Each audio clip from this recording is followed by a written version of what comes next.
বন্ধুরা, আজকে লোটে মাছ নিয়েছি। লোটে মাছের ঝাল করব। এই সাইজে করে কেটে নিয়েছি। গোটা জিরে, জিরে ধনে বাটা, আদা বাটা, রসুন বাটা, পেঁয়াজ বাটা, শুকনো লঙ্কা বাটা, কাঁচা লঙ্কা বাটা, একটা টমেটো কুচিয়ে নিয়েছি, দিয়ে দেবো। মশলা ভালোভাবে কষিয়ে নিয়েছি। এবার কেটে ধুয়ে রাখা লোটে মাছগুলো দিয়ে দেবো। হলুদ গুঁড়ো, লবণ, এবার পরিমাণ মতন জল দিয়ে দেবো।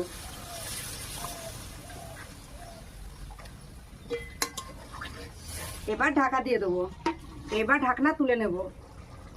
লোটে মাছের ঝাল রান্না হয়ে গেছে। এবার বেটে রাখা গরম মশলা দিয়ে নামিয়ে দেবো।